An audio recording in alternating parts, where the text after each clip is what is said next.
Hi guys, ಎಲ್ರಿಗೂ ನಮಸ್ಕಾರ. ಎಲ್ಲರೂ CET ಎಕ್ಸಾಮ್ಗೆ ಪ್ರಿಪೇರ್ ಆಗ್ತಿದ್ದೀರಾ ಅನ್ಕೋತೀನಿ. ಆದಷ್ಟು ಬೇಗ ಪ್ರಿಪೇರ್ ಆಗಿ. ಡಿಸೆಂಬರ್ 31ನೇ ತಾರೀಕು ಎಕ್ಸಾಮ್ ಇರೋದು. ಮತ್ತೆ ಈ ವಿಡಿಯೋ ಬಂದು ಎಂತ್ರ ಬಗ್ಗೆ ಅಂತಂದ್ರೆ PGCET M.Pharm ಮತ್ತೆ ಫಾರ್ಮ್ 2023ನೇ ಸಾಲಿನ ಸೆಮಿಸ್ಟರ್ 3 ಇಂದ ಯಾವ್ಯಾವ ಇಂಪಾರ್ಟೆಂಟ್ ಟಾಪಿಕ್ಸ್, ಯಾವ್ಯಾವ ಇಂಪಾರ್ಟೆಂಟ್ ಕ್ವಶನ್ ಎಕ್ಸ್ಪೆಕ್ಟ್ ಮಾಡ್ಬೋದು ಅಂತ ಈ ವಿಡಿಯೋ ಮುಖಾಂತರ ತಿಳಿಸ್ಕೊಡ್ತೀನಿ. ಬನ್ನಿ ಈ ವಿಡಿಯೋದಲ್ಲಿ ಏನೇನಿದೆ ಅಂತ ನೋಡೋಣ. Important topics from semester 3. B.Pharm semester 3 ಇಂದ ಇಂಪಾರ್ಟೆಂಟ್ ಟಾಪಿಕ್ಸ್ ಯಾವ್ದಾವ್ದು ಪ್ರಿಡಿಕ್ಟ್ ಮಾಡ್ಬೋದು ಅಂತ ಈ ವಿಡಿಯೋದಲ್ಲಿ ತಿಳಿಸ್ಕೊಡ್ತೀನಿ. ಥರ್ಡ್ ಸೆಮಿಸ್ಟರ್ಲಿ ಮೇನ್ ಆಗಿ 4 ಸಬ್ಜೆಕ್ಟ್ ಇದೆ. ಮೊದಲನೇದು ಫಾರ್ಮಸ್ಯೂಟಿಕಲ್ ಆರ್ಗ್ಯಾನಿಕ್ ಕೆಮಿಸ್ಟ್ರಿ 2, ಮತ್ತೆ ಫಿಸಿಕಲ್ ಫಾರ್ಮಸ್ಯೂಟಿಕ್ಸ್ 1, ಮತ್ತೆ ಫಾರ್ಮಸ್ಯೂಟಿಕಲ್ ಮೈಕ್ರೋಬಯಾಲಜಿ, ಮತ್ತೆ ಫಾರ್ಮಸ್ಯೂಟಿಕಲ್ ಇಂಜಿನಿಯರಿಂಗ್. ಟೋಟಲ್ ಆಗಿ 4 ಸಬ್ಜೆಕ್ಟ್ ಇದೆ. ಬನ್ನಿ ಒನ್ ಬೈ ಒನ್ ನೋಡೋಣ. ಫಸ್ಟ್ ಬಂದು ಫಾರ್ಮಸ್ಯೂಟಿಕಲ್ ಆರ್ಗ್ಯಾನಿಕ್ ಕೆಮಿಸ್ಟ್ರಿ 2.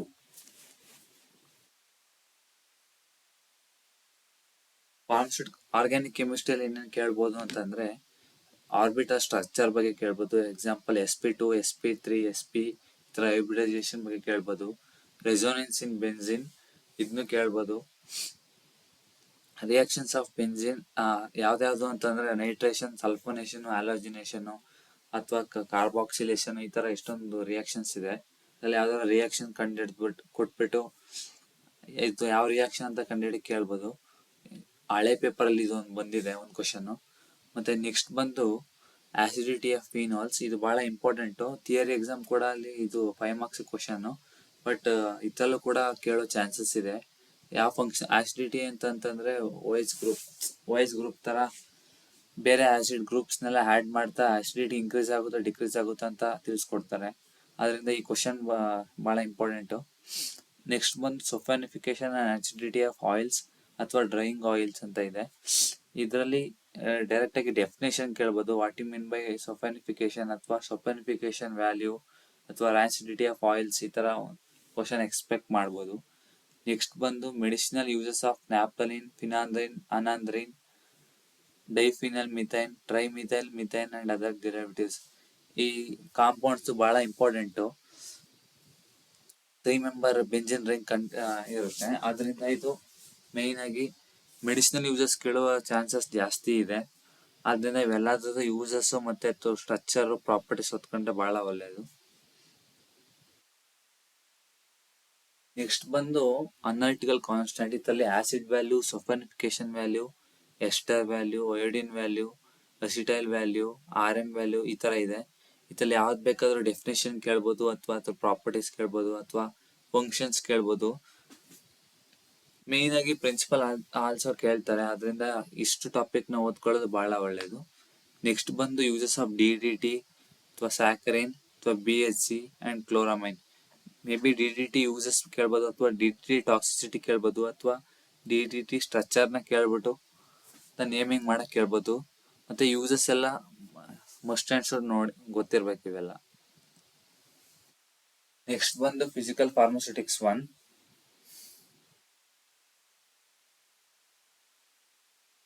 ಇದರಲ್ಲಿ ಮೇನ್ ಆಗಿ mechanism of salute solvent interaction. ಇದರಲ್ಲಿ ಎಷ್ಟೊಂದು ರಿಯಾಕ್ಷನ್ಸ್ ಇದೆ. ಸಲ್ಯೂಟ್ ಸಾಲ್ವೆಂಟ್ ಇಂಟ್ರಾಕ್ಷನ್ ಅದ್ರಲ್ಲಿ ಯಾವ್ದಾರ ಒಂದ್ ಕೇಳ್ಬೋದು.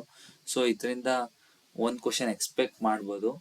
ಇದು ಯಾವ್ದು ಅಂತ ಈ ಫಿಸಿಕಲ್ ಫಾರ್ಮಸ್ಯೂಟಿಕ್ಸ್ 1 ಅಂಡರ್ ಯಾವ್ದ್ರಲ್ಲಿ ಬರುತ್ತೆ ಅಂದ್ರೆ ಫಾರ್ಮಸ್ಯೂಟಿಕ್ಸ್ ಡಿಪಾರ್ಟ್ಮೆಂಟ್ ಅಂಡರ್ ಬರುತ್ತೆ.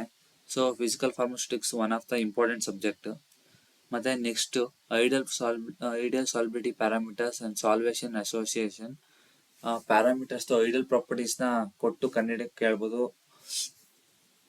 ನೆಕ್ಸ್ಟ್ ಬಂದು ಕ್ರಿಟಿಕಲ್ ಸೊಲ್ಯೂಷನ್ ಟೆಂಪರೇಚರ್. ಹಂಗಂದ್ರೆ ಏನಾದ್ರು ತಿಳ್ಕೊಂಡಿರ್ಬೇಕು ಮತ್ತೆ ಆ ಟೆಂಪರೇಚರ್ ಎಷ್ಟು, ರೇಂಜ್ ಎಷ್ಟು ಅಂತ ತಿಳ್ಕೊಂಡಿದ್ರೆ ಬಹಳ ಒಳ್ಳೇದು. ಅದನ್ನ MCQ ಮುಖಾಂತರ ಕೇಳ್ತಾರೆ. ನೆಕ್ಸ್ಟ್ ಬಂದು ಎರೋಸೋಲ್ಸ್ ಅಥವಾ ಇನ್ಹೇಲರ್ಸ್ ಬಗ್ಗೆನೂ ಕೇಳ್ಬೋದು. ನೆಕ್ಸ್ಟ್ ಬಂದು ಡೈಪೋಲ್ ಮೂವ್ಮೆಂಟ್, ಡಿಸೋಸಿಯೇಷನ್ ಕಾನ್ಸ್ಟೆಂಟ್. ಇದು ಡೈಪೋಲ್ ಮೂವ್ಮೆಂಟ್ ಟಾಪಿಕ್ ಮಾತ್ರ ಬಹಳ ಇಂಪಾರ್ಟೆಂಟ್. ಒಂದ್ ಕ್ವಶನ್ ಒಂದ್ ಪೇಪರ್ ಆದ್ರೂ ಇದ್ದೇ ಇರುತ್ತೆ ಡೈಪೋಲ್ ಮೂವ್ಮೆಂಟ್ ಬಗ್ಗೆ. ವ್ಯಾಲ್ಯೂ ಅಥವಾ ಅದರ ಕ್ಯಾರೆಕ್ಟರಿಸ್ಟಿಕ್ಸ್ ಈ ತರ ಏನಾದ್ರು ಇದ್ದೇ ಇರುತ್ತೆ. ನೆಕ್ಸ್ಟ್ ಬಂದು HBL ಸ್ಕೇಲ್ ಏನ್ ಬೇಕಾದ್ರೆ ಕೇಳ್ಬೋದು. ಯಾಕಂದ್ರೆ ಇದೊಂದು ಬಿಗ್ ಟಾಪಿಕ್. ಅದರಿಂದ ಒಂದ್ ಕ್ವಶನ್ ಎಕ್ಸ್ಪೆಕ್ಟ್ ಮಾಡಿದ್ರು ಮಾಡ್ಬೋದು, ಬಂದ್ರು ಬರ್ಬೋದು. ನೆಕ್ಸ್ಟ್ ಬಂದು ಬಫರ್ಸ್ ಬಗ್ಗೆ ಒಂದ್ CET ಪೇಪರ್ ಒಂದಾದ್ರೂ ಕ್ವಶನ್ ಇದ್ದೇ ಇರುತ್ತೆ. ಬಫರ್ಸ್ ಬಗ್ಗೆ ಫುಲ್ ಡೀಟೇಲ್ ತಿಳ್ಕೊಂಡ್ರೆ ಬಹಳ ಒಳ್ಳೇದು. Example buffers in pharmaceuticals and biological system ಬಹಳ ಇಂಪಾರ್ಟೆಂಟ್ ಟಾಪಿಕ್ ಇದು, ಬಂದ್ರೆ ಬರ್ಬೋದು. ನೆಕ್ಸ್ಟ್ ಬಂದು ಫಾರ್ಮಸ್ಯೂಟಿಕಲ್ ಮೈಕ್ರೋಬಯಾಲಜಿ ಈ ಸಬ್ಜೆಕ್ಟ್. ಇದರಲ್ಲಿ ಮೇನ್ ಆಗಿ ಪ್ರೋಕ್ಯಾರಿಟಿಕ್ಸ್ ಅಂಡ್ ಯೂಕ್ಯಾರಿಟಿಕ್ಸ್ ಡಿಫ್ರೆನ್ಸ್ ಕೇಳ್ಬೋದು, ಅಥವಾ ಒಂದ್ ಸೆಲ್ ಕೊಟ್ಬಿಟ್ಟು ಪ್ರೋಕ್ಯಾರಿಟಿಕ್ಸ್ ನಾಗ ಪ್ರಾಪರ್ಟೀಸ್ ನ ಕಂಡಿಡಿ ಅಂತ ಟಿಕ್ ಮಾಡ್ಬೋದು, ಅಥವಾ ಆಡ್ ಒನ್ ಮೈನಸ್ ಮಾಡಿ ಅಂತ ಕೇಳ್ಬೋದು. ಆದ್ರಿಂದ ಪ್ರೋಕ್ಯಾರಿಟಿಕ್ಸ್ ಮತ್ತು ಯೂಕ್ಯಾರಿಟಿಕ್ಸ್ ನ ಡಿಫ್ರೆನ್ಸಿಯೇಷನ್ ಬಹಳ ಚೆನ್ನಾಗಿ ಗೊತ್ತಿರಬೇಕು.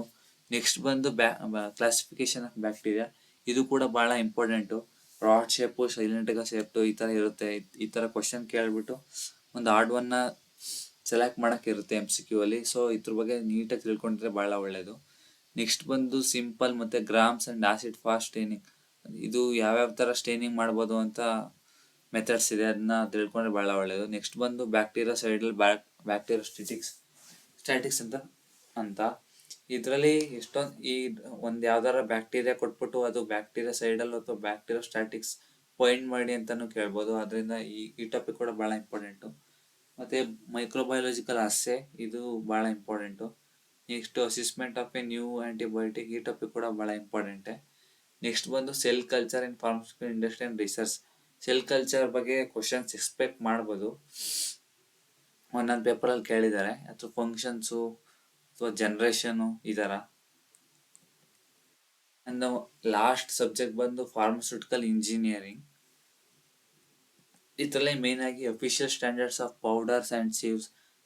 ಸ್ಟ್ಯಾಂಡರ್ಡ್ಸ್ ಆಫ್ ಪೌಡರ್ ಎಷ್ಟೊಂದ್ ತರ ಇದೆ, ಮತ್ತೆ ಸೀವ್ಸ್ ಇದೆ, ಸೀವ್ಸ್ ನಂಬರ್ ಕೂಡ ಇದೆ.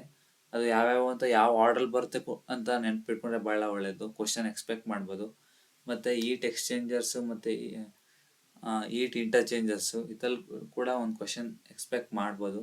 ನೆಕ್ಸ್ಟ್ ಬಂದು steam jacket, kettle, flaming film, evaporator, ಈ ತರ ಬೇರೆ ಬೇರೆ ಎವಾಪರೇಟರ್ ಕೂಡ ಇದೆ. ಬಟ್ ಈ ಎವಾಪರೇಟ್ ಬಗ್ಗೆ ಕೇಳ್ಬೋದು, ಇದ್ರ ಫಂಕ್ಷನ್ಸ್ ಕೇಳ್ಬೋದು, ಅಥವಾ ಇದ್ರ ಪ್ರಾಪರ್ಟೀಸ್ ಬಗ್ಗೆನೂ ಕೇಳ್ಬೋದು. ನೆಕ್ಸ್ಟ್ ಬಂದು fluid bed dryer, vacuum dryer, fees dryer ಮತ್ತೆ ಫ್ಲೂಯಿಡ್ ಬೆಡ್ ಡ್ರೈಯರ್ ಬಹಳ ಇಂಪಾರ್ಟೆಂಟು. ಅದ್ರ ಅಪ್ಲಿಕೇಶನ್ಸ್ ಕೇಳೋದು ಜಾಸ್ತಿ ಕೇಳಿದ್ದಾರೆ ಹಿಂದೆ ಪೇಪರ್ಲೆಲ್ಲ. ಅದರಿಂದ ಇವೆರಡು ಬಹಳ ತುಂಬಾ ಇಂಪಾರ್ಟೆಂಟ್, ಎಕ್ಸ್ಪೆಕ್ಟ್ ಮಾಡ್ಬೋದು. ಇದನ್ನ ನೀಟಾಗಿ ನೋಡ್ಕೊಳ್ಳಿ. ನೆಕ್ಸ್ಟ್ ಬಂದು ಫ್ಯಾಕ್ಟರ್ಸ್ ಅಫೆಕ್ಟಿಂಗ್ ಮಿಕ್ಸಿಂಗ್ ಅಲ್ಲಿ ಎಷ್ಟೊಂದ್ ತರ ಮಿಕ್ಸಿಂಗ್ ಇದೆ, ಅದು ಜಸ್ಟ್ ನೋಡ್ಕೊಳ್ಳಿ. ಮತ್ತೆ ಫ್ಯಾಕ್ಟರ್ಸ್ ಯಾವ್ಯಾವ್ದು ಅಫೆಕ್ಟ್ ಮಾಡುತ್ತೆ ಮಿಕ್ಸಿಂಗ್ ಅಲ್ಲಿ ಅಂತ ನೋಡ್ಕೊಂಡ್ರೆ ಬಹಳ ಒಳ್ಳೆದು. ನೆಕ್ಸ್ಟ್ ಬಂದು ಫಿಲ್ಟರ್ ರೇಟ್ಸ್ ಮತ್ತೆ ಫಿಲ್ಟರ್ ಮೀಡಿಯಾ, ಇದು ಬಹಳ ಇಂಪಾರ್ಟೆಂಟ್, ನೋಡ್ಕೊಂಡಿರಿ. ನೆಕ್ಸ್ಟ್ ಬಂದು rotary drum filter, meta filter, cartridge filter,